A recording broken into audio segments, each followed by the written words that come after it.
And welcome to another episode of Patriots 4th and 2. Derek Haven, Steve Cherry, we're your host as always. We are both PatsFans.com bloggers. On today's episode, we're going to be talking about not only the Patriots roster, but what we are thinking about for free agency. And then next week, we'll get into our combine preview, which we're very much looking forward to as we dive into one of Steve's and my favorite times of the year, which is the draft season. So before we do any of that, as always, Steve, how you doing, buddy? Oh, I'm doing great.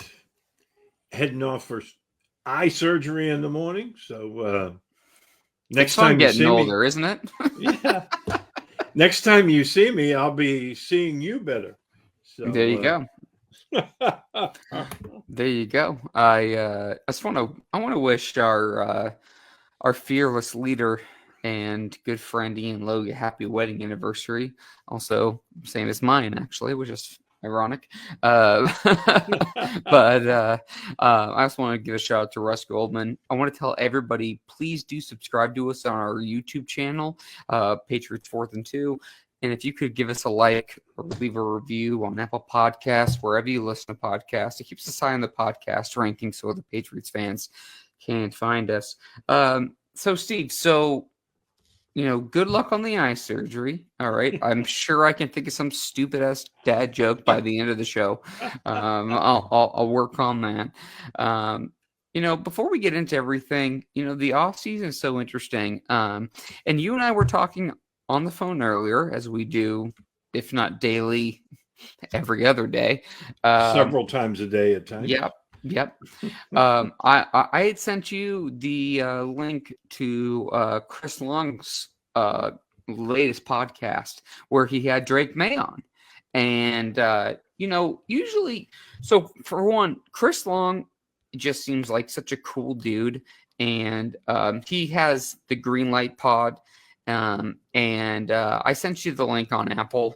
But, if you don't have an Apple, I'm sure it's available on whatever. But he was a really good player, high-level prospect, obviously, had a really great career.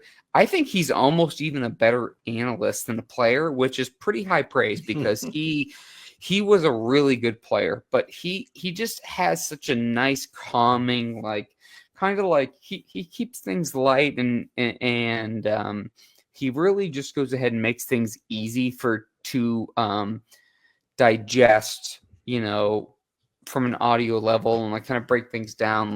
I'm not, obviously people who listen to this show, probably listen to several other, sports podcasts and sometimes it gets a little bit too in the weeds. Sometimes it's not enough.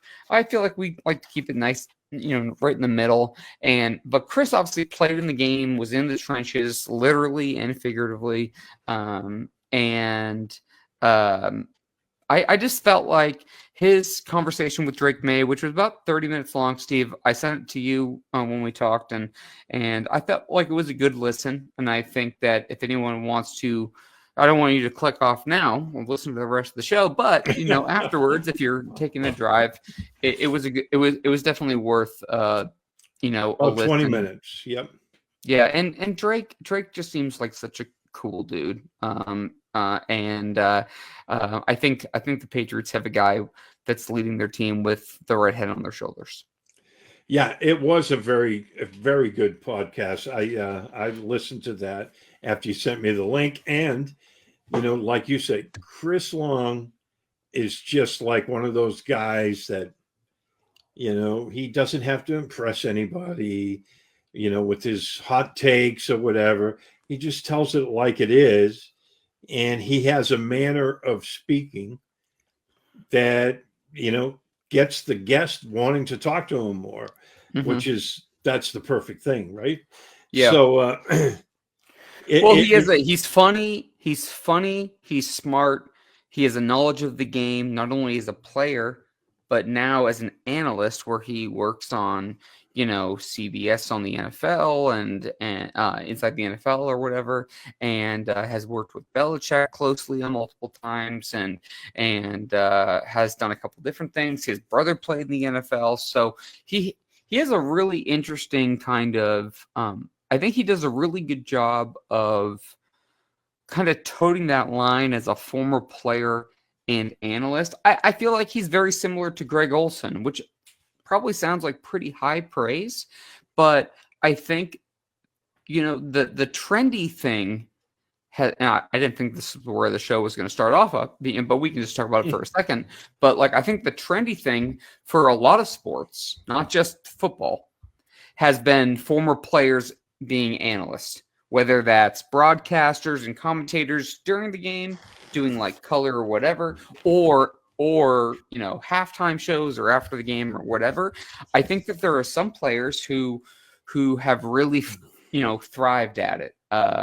Ryan Clark, a good example, who Chris Long worked with on the CW on CBS and everything else like that. Chris Long again, because they're not afraid to say anything, and I feel like that's where some of those lines are blurred, because some of those players are afraid to say things. And because they don't want to offend one of their friends or one of their coaches or somebody they played under or whatever, and I feel like Chris does a really good job of kind of toting that line where, as my father always told me, be firm but fair, and I feel like they do a good job of that.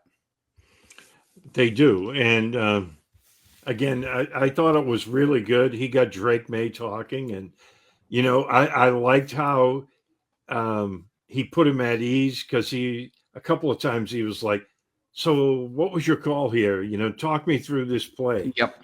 And, and then that's a perfect way, because now the guy is in his element. He, telling you exactly how it played out. And, because Drake he's a really good guy, like you said, but he's also kind of a quiet guy. And, the way to bring that out of him is, something like that. Or when he made him laugh, when he talked about how serious he was when he first came to the Patriots, and his brothers were trying so hard to rip him, on the side there.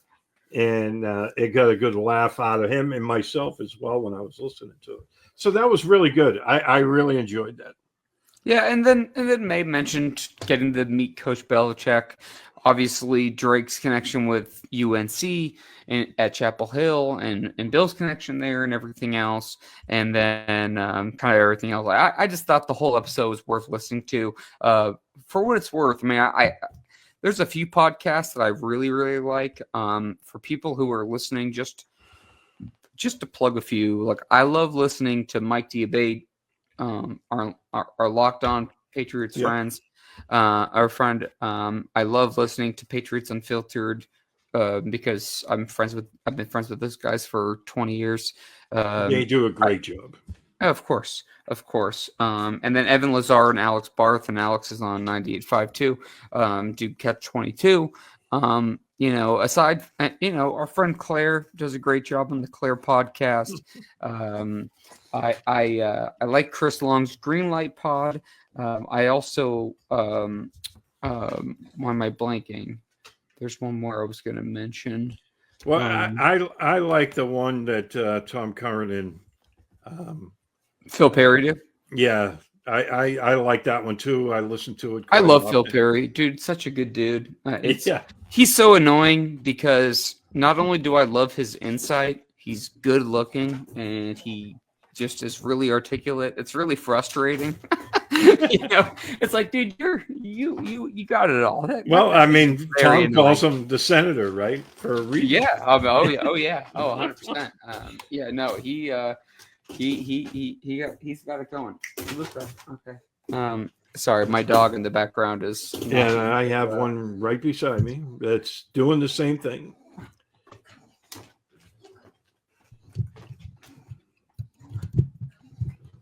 Sorry about that. My dog is. So let's just give a little like inside football here before we dump in everything. We feed my dog with this weighted Kong. It's like this, the big Kong, shell, and it's weighted, and you fill it up, and then she kind of knocks it around in her little crate, and she she's, the most food-driven dog I've ever seen in my entire life, and she just started smacking it around. I'm like, dude, you knocked that thing around, and that thing was gone a while ago, but she can't stop it. So, look, so anyways, I don't know where you want to start, Steve. I guess, like I said, we kind of wanted to give a shout out to a couple of podcasts that we really like. And there are some good ones, and there's other ones too. And if anyone who's listening, obviously see our ads and whatever, you guys are more than welcome to reach out, because I download like 20 of them a week, and I don't listen to all of them, but every week, but I do listen to a little bit of everything and kind of see what guests are on or whatever. Rich Eisen's a good one. He's been a staple since I was a kid. I mean, him and Stuart Scott were Steve Levy. I mean, some of my favorites. Growing up when Sports Center was still a thing. Before ESPN went sideways. Well, Rich Eisen is, I think he's awesome. He's incredible. That's why I'm looking forward to, the combine and, and then, it's he does the draft, and, he does such a great job there. And it's not easy to talk for 3 days. You know what I mean? And they're doing like 6-hour sets. Like, it's talk about, you talk about, just having like a Bigelow tea commercial waiting to happen. It's like, come on, man. Can someone get him some lemon tea and probably a stiff cocktail afterwards? Like, geez, come on, let's do it. But anyways, so Steve, there's a lot to get into. And look, I want to preface this by saying, one more time, we are going to get to a lot of the prospects coming up, and we are going to analyze it. And as Mike Felger says, we'll circumcise the mosquito all the way to the draft. But free agency, Steve, is going to dictate a lot of what happens for the Patriots in the draft. Because if you're looking at the Patriots roster, before we even get to the roster, which we are going to get to me, Steve, you really have two holes of your 53 on there, and that is starting quarterback and cornerback 1. Yep. Pretty much everything after that is a question mark. I put running back 1 on there with a slight asterisk, and I put center with a slight asterisk, and right guard with a slight asterisk, because those 3 positions, you have Ramondre Stevenson, who you just gave some money to, who had a lot of fumbling issues, early, and really didn't have the best year. So I'm a little worried about him, but I still think he's going to be in the mix. No matter what happens at that position, he's going to be in the mix.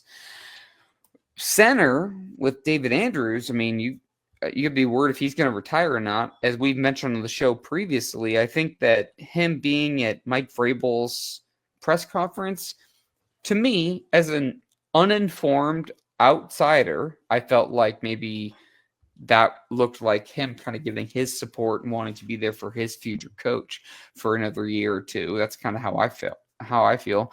And I know Michael Onwenu had a really rough year, and I put right guard with an asterisk because right guard's his best position, but I still think he's going to kind of bounce back, and I think he was fighting through a couple of different little things. So you really have cornerback 1 in Christian Gonzalez and quarterback Drake May in Sharpie, and everybody else, you're kind of waiting on. So I know we're going to talk about the roster, but before we do that, we have to get into the free agency. So to me, who do you want to target to upgrade this Patriots roster moving forward this season? Well, I mean, I looked at a couple of positions right off the bat, and it starts right with the offensive line. So if you're going to draft if you're going to pay free agent offensive linemen, because as you said to me earlier, I don't know if it was today or yesterday, who knows? Yeah. Because you were talking with somebody, there could be 4 new players in the offensive line, with the exception of Onwenu. I mean, let's call it what it is, right? So when I looked at tackles, um, I kind of think Ronnie Stanley's probably going to stay in Baltimore. I'm sorry. I'm sorry to cut you off. Can I just Mhm. say, for the record, I think that there's only going to be probably 2 new starters. I've heard 3. I've heard 4. I really do get the feeling David's going to stay there at center. I think and when he's going to be there, and I have a hard time believing that they're going to be able to replace 3 other positions 100%, like literally flip that room upside down. So I really do think it's only going to be 2. So I just wanted to preface that before you kind of go into it, because and I want to hear what you want to say, obviously, and I'm sure it will be a good point, but I just feel like that needs to be said, because I keep hearing that how it's going to flip, and you and I have talked over the last couple shows about how we feel like the roster's going to be flipped by 50%, and I believe that, but at the same time, that's a really hard group to flip around, and good offensive linemen don't become available that often. It's really not that No. often that they And a lot show of up it, and whatever. a lot of it's going to depend on how they feel about last year's 2 rookies, right? Mm-hmm. Do they think Caden Wallace can be that guy, for right tackle? Do they believe Layden Robinson could be your starting guard? I mean, What do they if they think of believe Antonio that, Maffei or Jake Andrews? I mean, I don't know what yeah, their style is. right. So, I mean, I'm just looking at it. Look, we don't sit in the room with them, so we can't hear the conversations. But I'm just saying, if they decide, to make a clean sweep of things, and they're looking for a left tackle, which I think we both agree they need a left tackle. Oh yeah. If Baltimore lets Ronnie Stanley go, I don't care. I don't care if the Patriots draft Will Campbell or not. You sign Ronnie Stanley and you want to draft Will Campbell too, fine. Oh Go yeah, for it. We'll find a spot for him. We can find a yeah, spot.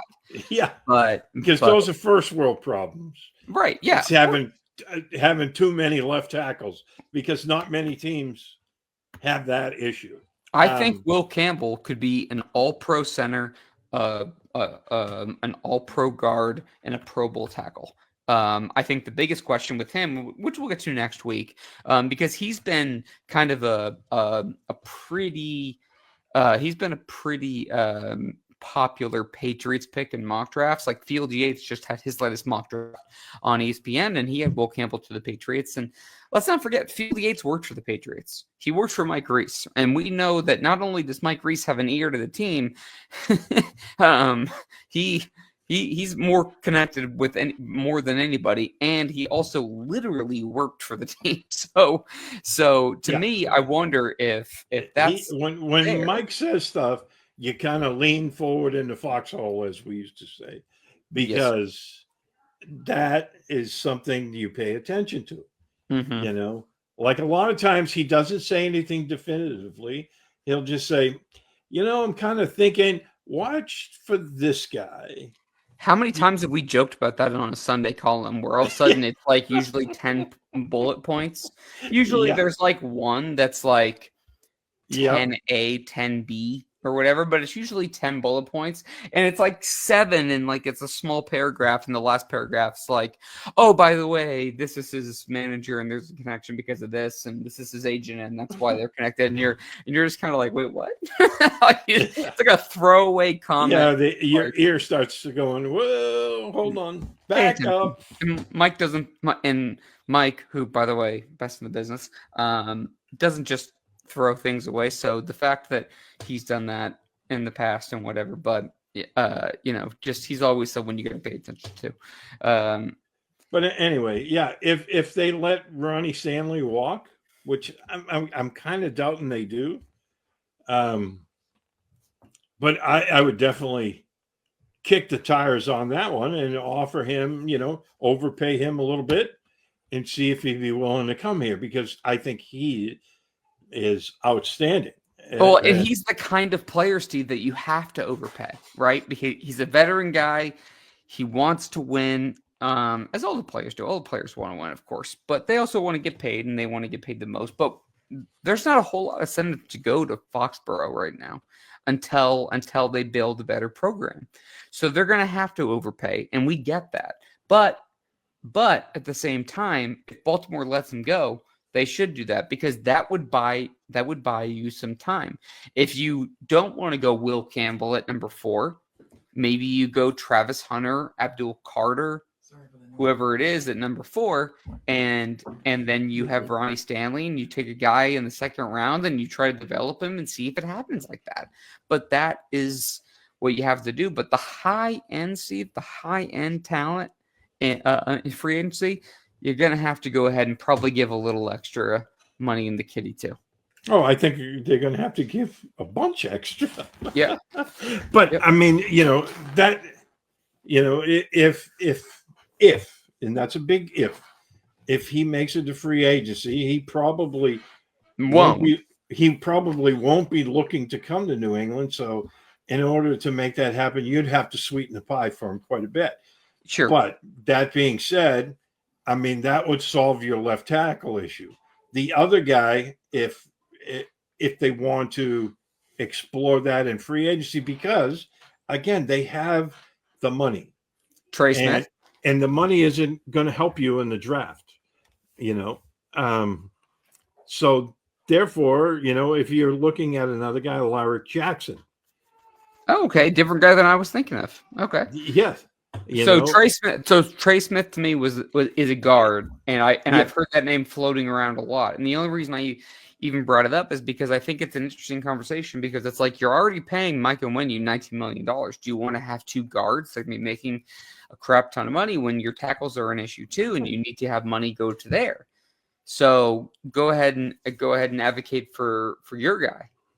Yeah, and I don't have an issue with if you have 2 high-paid guards if they're playing at the level that you're paying them. You know what I mean? Because if David Andrews decides to come back, and he's the David Andrews we all know, that makes the middle of your line fantastic. You have a guy like Onwenu, you have a guy like Trey Smith, and David Andrews in the middle. And Mike Onwenu. Yeah. It makes your line fantastic. So, and then if they believe Caden Wallace is going to be the guy, then by all means, that's fine. But I think that in that case, they would still bring in a veteran right tackle, maybe a guy that's on the back 9 of his career, and that's your insurance for. I would just hope it's a better player than Chuks Okorafor. And look, I mean, I don't want to be a fraud here. I don't want to be a contrarian. You and I both like Chuks Okorafor for what he was. And he underperformed. It didn't work out. Okay, that's fine. Like, things don't work out sometimes. But we need a better player than that if you're going to do that as an insurance policy, because it just straight up didn't work out. I told you off air, I don't think I said this on last week's show, but I told you off air, I would roll with Caden Wallace at right tackle. I would go, assuming Andrews comes back at center, I would go David Andrews, Mike Onwenu, Caden Wallace on the right side of your line. And then I would hope that I can get Trey Smith or Ronnie Stanley on the left side, plug in the other one with something else, and then either take a Will Campbell or take another veteran. And you're not going to be able to fill all 5 positions. Like, it's not like a lickety split kind of thing. No. So I think you're going to have to take your lumps. So I'm like, screw it. Well, throw Caden Wallace on the right side and just say, hey, let's hope Doug Marrone, who's the new offensive line coach for the Patriots, is going to go ahead and be able to coach him up for, I guess, the best possible scenario for him. And if he can't figure it out, then, whatever, but it can't possibly be worse than the crap we saw last season. It can't possibly be worse. And that's one of the reasons why I'm cautiously optimistic this year about the offensive line, because they're bringing in a guy. He's not Dante Scarnecchia, but he's damn good. He's very good. And that's Doug Marrone as an offensive line coach. I I'm mean, not going to he's mention the name. I'm not going to mention the name, but I talked to you earlier offline that I spoke to a Patriots offensive lineman who is very excited, and there's a lot of buzz in that whole room about Marone coming in because they know about his reputation and about what he can do. So I think there's a lot of people in that building that are really excited. And Vrabel's style is in the trenches. You saw it in Tennessee. He wants to.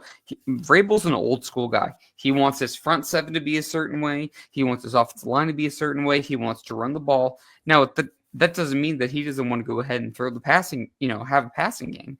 But I'm just saying he believes in those old school fundamentals. And there's a lot of buzz in the building about Marone. They're excited about it. Oh, as it should be. I think. He's considered one of the best offensive lineman coaches in the game today. Yep.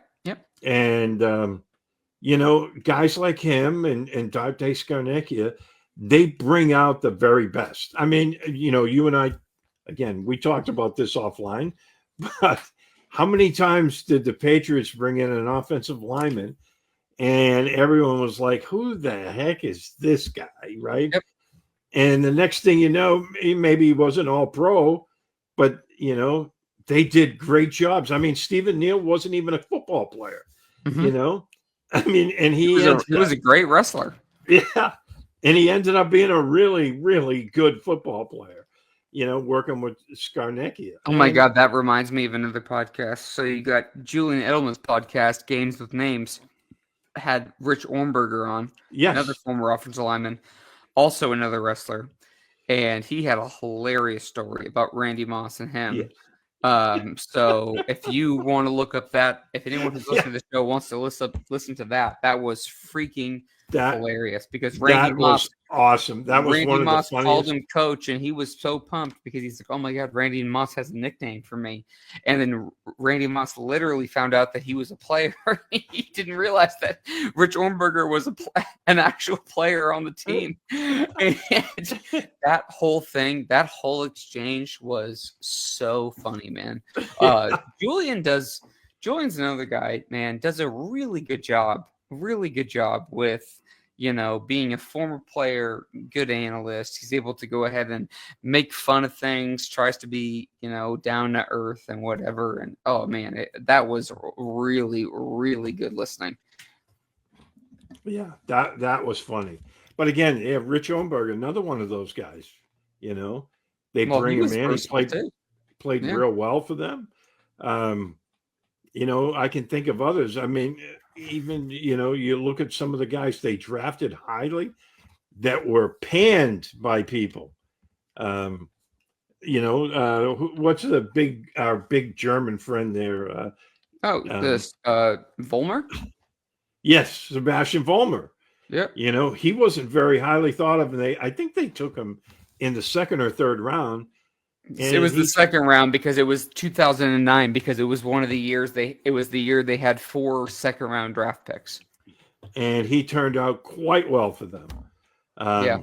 Who's better, much older than me and in incredibly good shape after his playing career.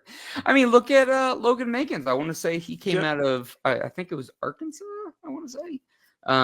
And he was a left tackle in Arkansas, and he transitioned to a guard and obviously was an all-pro and then went over to Tampa Bay. Of course, one of the guys I would have loved to get a ring somehow missed that window. It was literally just that perfect window of time. And he talk about tough. Oh, geez. I mean, didn't he play a whole season with a torn ACL? Torn ACL, yep. Yep. His left knee had a torn ACL. It was the 2007 season. Yep. And that is a tough individual, right there. Or no, wait, I'm trying to think what year that was. I didn't think it was 2007, but no, I was thinking of Phillip Rivers because the Patriots played the Chargers in the divisional round in the AFC Championship. Oh, it was championship? Okay. And Phillip Rivers also had a torn ACL. And I gave him played the whole game. Credit for that. Ton of credit for that. I mean, he put a brace on and he was going and he was a competitor, man. But yeah, no, I can't remember the year Mankins played on it, but yeah, no, he definitely played a whole season on it. Mm. But that's So why I think that Doug Marrone will get the very best out of whoever they have, but they do need help at left tackle, and that was the reason I was looking at left tackles, because if there's a couple of guys out there, you can spend that money on a guy like a left tackle if one becomes available, because the money you can't use it in the drafts. no, but So so here's the thing though, Steve, is like the Patriots, like as we started the show, they have a lot of needs, and they have a lot of money to spend, and they have to spend it on something.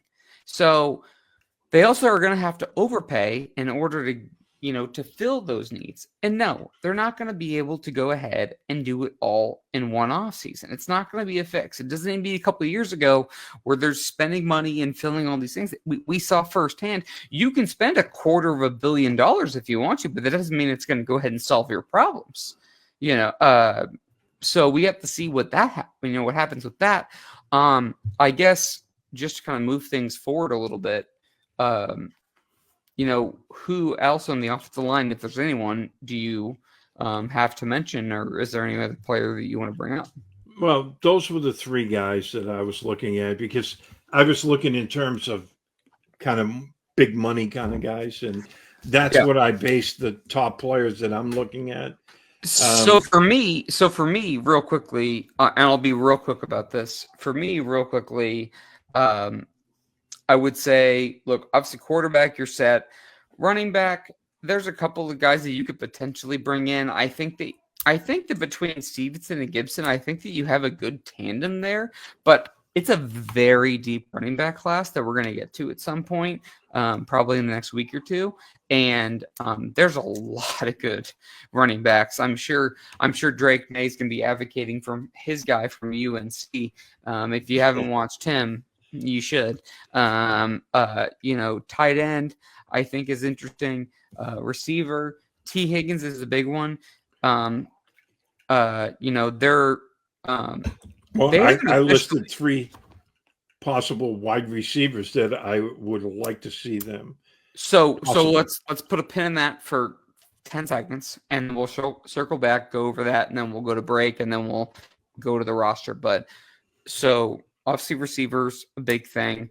The offensive line we spent a lot of time on. Defensive line, I think that the most interesting thing to me, because of what we talked about with Mike Vrabel, is how he transforms the offensive and defensive lines, what kind of body types, what kind of guys that he likes, because I know where he wants to build, and we know what kind of guys that he liked in Tennessee. So like, how does that work? How's Christian Barmore's health, etc.?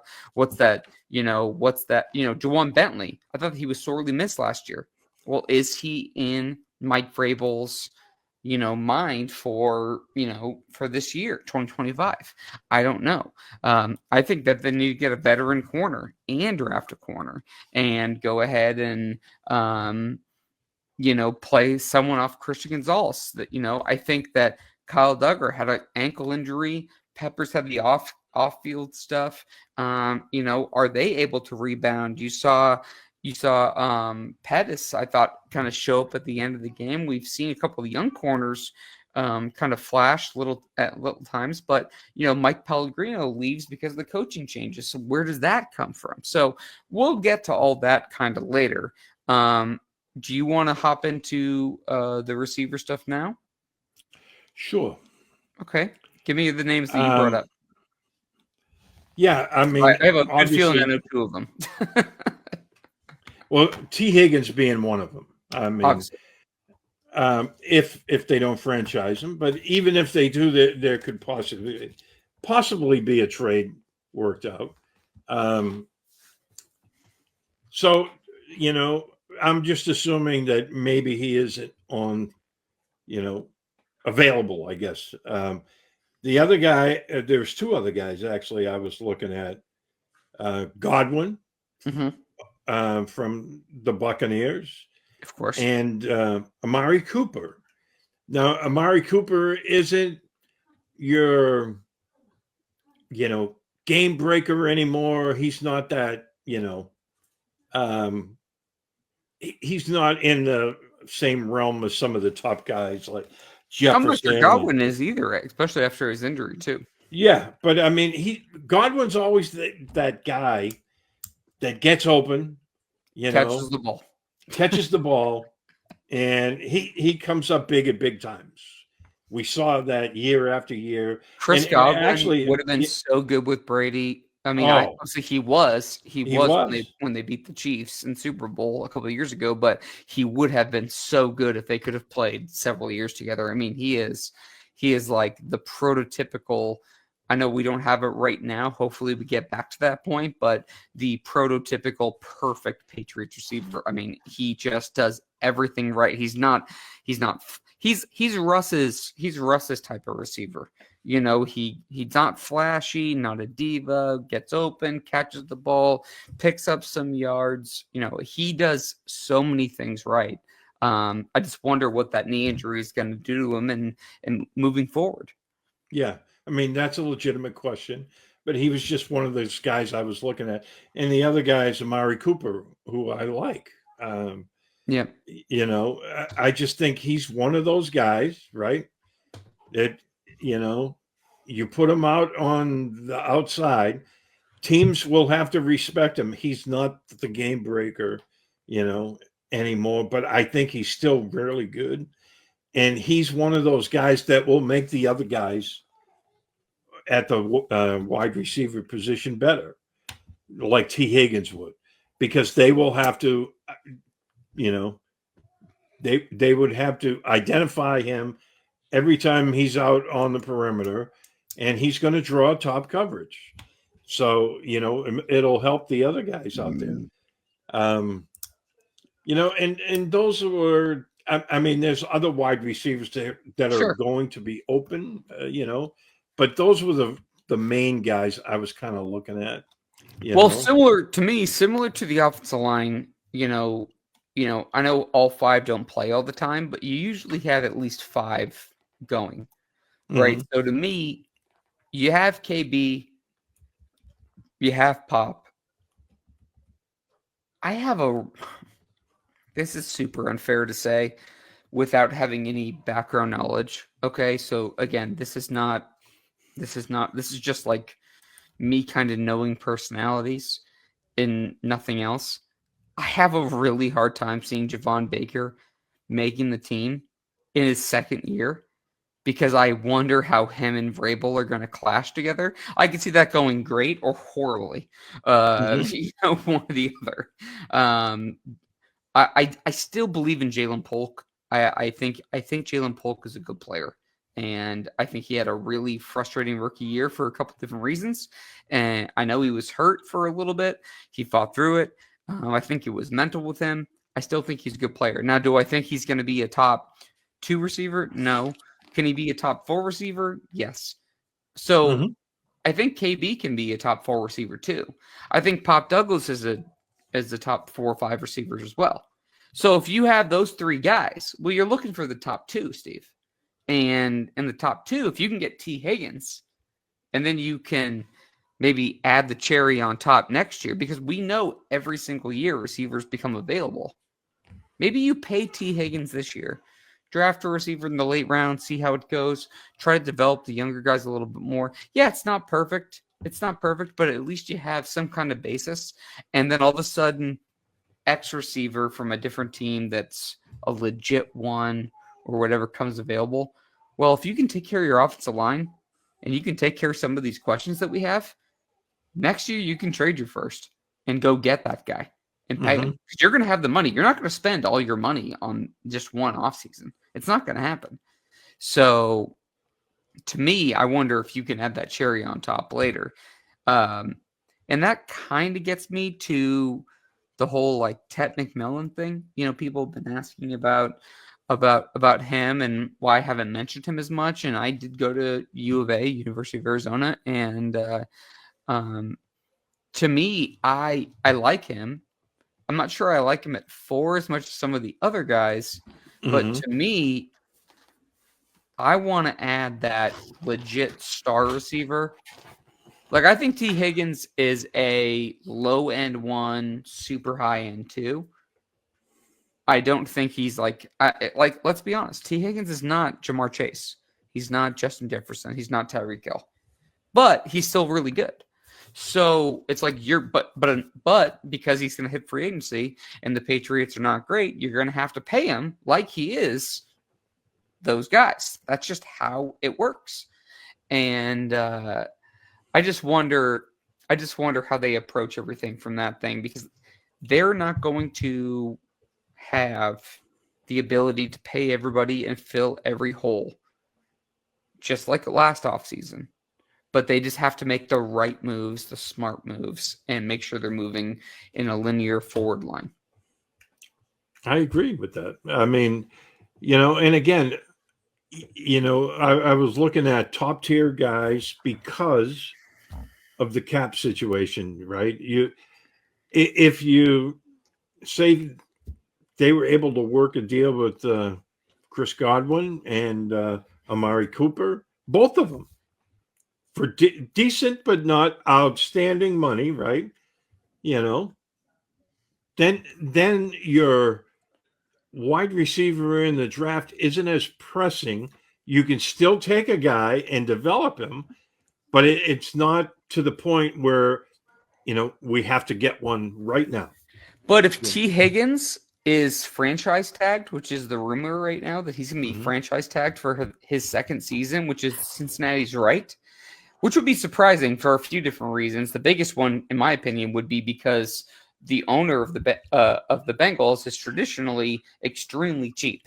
And if he's willing to go ahead and franchise him, because they're going to have to go ahead and throw a friggin' bag and a half at Jamar Chase, if T's not available, well, then you probably have to overpay a guy like Amari Cooper. And but it's like, is he going to be good with, can we give him 4 years and $80 million? I'm not sure. I don't know. I don't know what the number would be. And maybe it's like 3 years guaranteed, 1 year not, or whatever. There's always some phony money up at the end.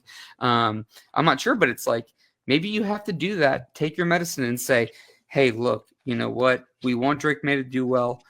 But we need to go ahead and ensure that we're focusing on the line. We'll get another receiver in the room.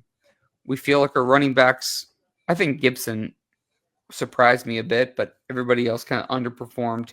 Can we go ahead and get through it, have Drake progress 1 more year, and then have the cherry on top next offseason when inevitably another receiver comes available, and then you go ahead and just go for it and launch? Well, when it comes to Gibson, I think Josh McDaniels is going to love this guy because my God, I think he's going to have a field day with Gibson.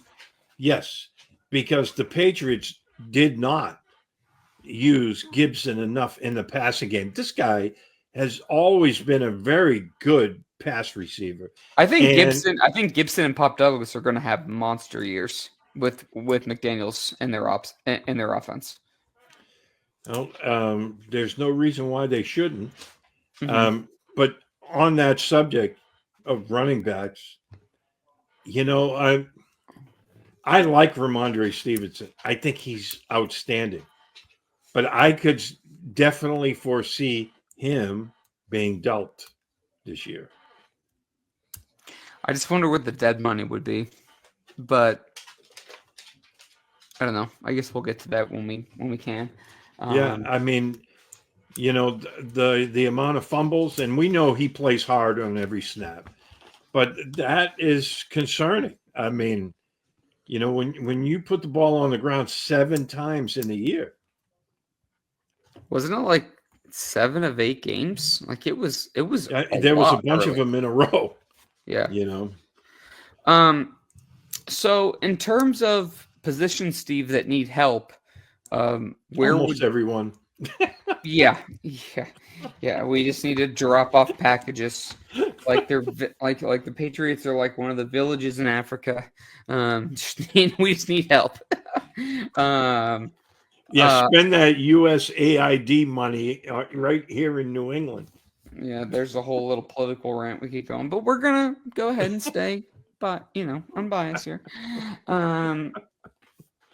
I think honestly, what I think, I do like some of the younger corners they have, Steve.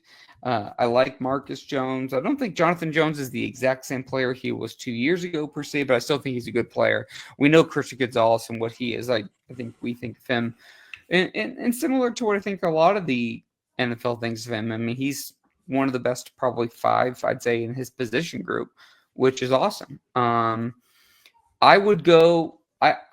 And it's going to come down a little bit to the defense. I would go after somebody in the division who I wanted a couple of years ago when he came from San Francisco. I would go after DJ Reed from the Jets. He's, to me, like, that's the kind of, even if it's not him specifically, that's the kind of guy, Steve, that I would get to pair off Christian Gonzalez. So if you want to give Alex Austin, Isaiah Bolden, whoever chance to develop and see if you get anything from that, great. But at least you have a veteran there who can offset that. Then you still have John Jones, Marcus Jones, Do as you your think third and they're going to fourth bring guy. back John Jones? I have no idea. I think so. I think they hold him in pretty high regard in the building. Well, I do too, but I'm just wondering, if they wonder, is he going to earn the however many years we bring him back for? And right now, the slot guy is Marcus, and they've been using John on the outside. And I like your suggestion with the Reed from the Jets. The other guy I was looking at, who's a free agent, that I really like, is Carlton Davis from the Lions. So, it's funny. I thought this was gonna be a short show, but we're gonna have to really wrap this shit up. Sorry, Miguel. I'll donate to whatever. Carlton Davis is really fascinating, and the other guy I want to bring up is Jair-Alexander. Yes, another good one. Loved him coming out of Louisville a couple of years ago. The Packers, there's been a lot of rumors about them dumping him. I think he and Christian Gonzalez would be nasty as a double. Carlton Davis is a very different corner than Christian Gonzalez. Carlton Davis, taller, longer arms, more physical, stronger. Kind of gives me. I'm not saying they're the same players. Okay, so no one jumped down my throat. Carlton Davis with Christian Gonzalez reminds me a lot of Darrelle Revis and Brandon Browner, where you have one guy who's super physical, long, tall, can whatever, and the other guy who's a little bit more side to side, ability and agility and whatever. To me, those two look like peanut butter and jelly together. I could definitely see, it would not be surprised. If T. Higgins, Trey Smith, the guard from Kansas City, and Carlton Davis all hit the market, assuming they're going to, I could see the Patriots literally hitting on all three of those guys. But those are all big contracts. I mean, we're talking $100 million contracts for three people. Yep. But they have the money to do it. And I think that would be great for the Patriots for a cornerback position. I think Davis makes a lot of sense. And again, I do think his play style is complementary to Gonzalez's because I can pretty much see Gonzalez going with anybody. But even Jair-Alexander versus Carlton Davis, Davis is, I think, I don't know this for sure. So if anyone wants to fact check me, that's fine. I think he's younger. He's also a different body style. And to me, I think that's kind of interesting too, because Jonathan Jones is I would say a medium height cornerback and quick and a slot guy. And Marcus Jones is obviously pretty short. So having Davis would be nice because it could pair you with, you could kind of attack that with taller receivers. Whereas Jair has battled some injuries and a little bit shorter. And as much as I love him, and I do, I think he is he has that great edge. I love it corner. I almost think that Davis might be the better fit, even if he's not the better player 100% when he's healthy. Does that make sense? Mm-hmm. Yeah. No, I like Davis just because, he's a very good corner. He's physical. He's big. He's 6'1", 205. So he has good size for the position. And you just, when you see the possibilities of pairing him up with Drake May, I think that solidifies your cornerback position really well. And as you mentioned, they have a couple of young guys that they don't really know if they're going to be able to develop or not. Both, Bolden and Alex Austin, they've flashed at times, and they're definitely worth bringing back. I mean, they're not going to break the bank on you, and you have to have that depth, So, And you know what? I just looked up. They're both 28. Davis and Jair. So they're basically they're same age, a couple of months different, obviously. But like again, I kind of go back to it. I'm like, you're probably going to give those guys a 4-year deal, and it's going to be the first 3 years that have some guaranteed money, and that fourth year is just going to be one of those things where they probably don't even see it, but it's going to be included. You know what I mean? But those are the kind of guys that I feel like makes a lot of sense. Yeah. And I think it's an underrated position because I think it knocks everything down a peg, a little bit. And then it's like, what do you do at linebacker? Like the Patriots just released Taki, and it never really worked out with him, even though I think I don't want to speak for you, but I think we both liked it, as a signing, and it just never kind of latched on. He was hurt, and he never really got back to his game. But this is going to be the hardest thing. This is going to be the hardest thing about any player that's drafted or signed by the Patriots this season, and probably for the next couple of seasons, assuming the Patriots don't have to restart again with another head coach. We, even with Bill, getting fired and Mayo coming in, we knew the same off, like the same defense. Like we knew the defensive style, like Mayo came from that tree. Vrabel comes from that tree, but he also worked with Houston. He worked at Ohio State. He was at Tennessee. And guess what? He wants to be a penetrating, he wants to be a penetrating style. It's not a 2-gap system. So do they totally flip up that whole front seven? Like I could see a scenario where, you and I have mentioned, there's going to be 20 plus players flipped out, on this roster compared to the one going into the new season. I could see the whole front seven, aside from Christian Barmore and Keon White, probably 1 or 2 guys. Like I could see it pretty much going. I think Jawan Bentley will stay around and things like that, but that's why I think Abdul Carter is the pick if he's there at 4, which is looking less and less likely. I could see Will Campbell being there because he seems like a Vrabel guy as well, but I think Mason Graham, I would put Mason Graham in the defensive lineman from Michigan. I think he is higher in the conference. People are talking about Ted McMillan. I'd put Mason Graham higher than him, knowing what how Vrabel likes to play. Vrabel wants to play a penetrating style. That's what Mason Graham does best. He can do it all, and he can play all over the line. And just think if him and Christian Barmore are healthy, if Barmore and Keon White, yeah, kidding me? Are you kidding me? That would be a penetrating defense. Yeah. I have a comment that I would like to say, but I'm not going to because it's a family show. But yeah, penetrating for sure. Yeah, no, that would be. I know you're behind the time limit here. One more quick question for you. Okay. Do you see them bringing back Austin Hooper, who I thought was really good this year? Or do you think they're going to dip into the draft and look for a younger guy? I think that's going to be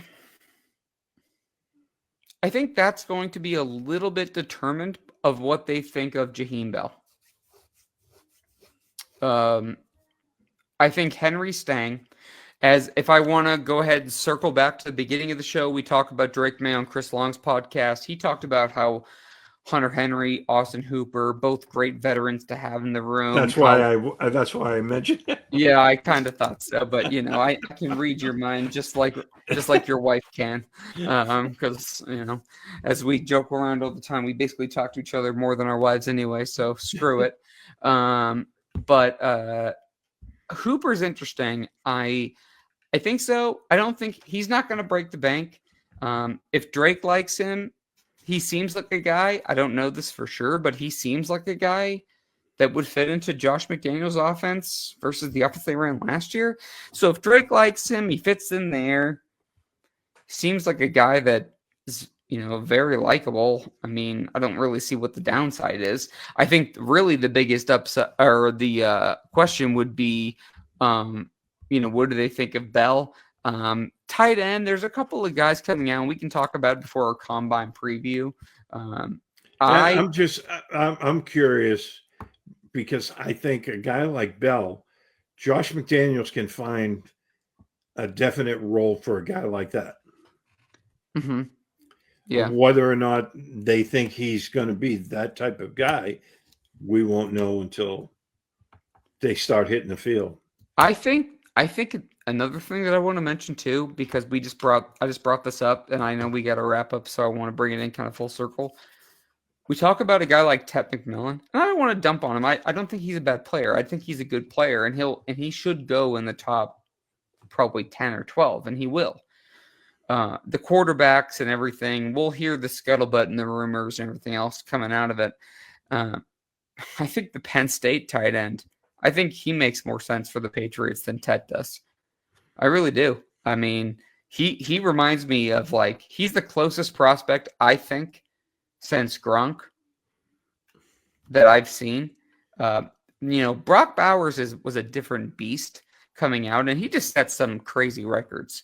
But you knew Brock Bowers was a different beast. People forget. Gronk went, what was it, 42nd or 44th or whatever the heck it was in the second round when the Patriots hopped over Baltimore when they traded with the Raiders because he had that spine injury. I was there. I was at that school at that time. And I think Tyler Warren, the tight end at Penn State, I think he is the closest thing to Gronk that I've seen. And we've seen what Josh McDaniels can do with tight ends on a lot of different levels. So I'm kind of curious to see if the Patriots were to move down. To me, we've talked about this before. If they move down from 4 to 6, I could see them taking Will Campbell there. That would make a lot of sense to me. If they move down from 4 to 12, I don't even know what who's picking there, but just hypothetically, just stay with me. I could see them taking Tyler Warren because I think he's one of the best players in the draft, one of the most consistent players in the draft, and I think he's going to put on a show, and you're just going to see his hype go up and up and up. And we knew how good Brock Bowers was, and I think he still went low end, middle of the first round last year, and I think you're going to see the same thing happen with Tyler Warren. I'm not saying he's going to set the rookie record for tight ends and receiving yards, but I think he's going to be a damn good player that you're not going to miss on. And I think that something that we've said before, the Patriots, no matter what they do, cannot miss. That's the only thing that doesn't matter. They just need to take a player that can play. They just need as many blue chip players as they can get. And they need to keep doing what they've done the last two drafts, which is take blue chip talents and Christian Gonzalez and Drake May, but they also need to go ahead and hit in those middle rounds, and that's what's going to build their team, because their problem is not 11 to 53. Their problem is 1 to 10. And right now they only have two in those top 10 that really, really matter. They need to go ahead and keep stacking that talent if they want to compete with Buffalo and everybody else for, a divisional championship. All righty. Well, I guess we're going to have to cut it off here because you're already late. I know. So. I've been late since I was born. So. Yeah, well, I've been with you 14 years. I know this. Yeah. Yeah. Look, so next week we're going to go ahead and do a combine preview. We can go over the roster a little bit more. I think we have a lot to talk about there. I want to thank everyone for listening to this episode of Patriots 4th and 2.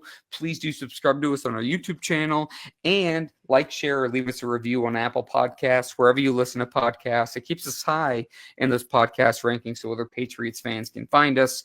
For Steve Balistrieri, I'm Derek Havens. I want to give a shout out to Russ Goldman and Ian Logue. Thank you from all of us at PatsFans.com, and we will see you guys next week.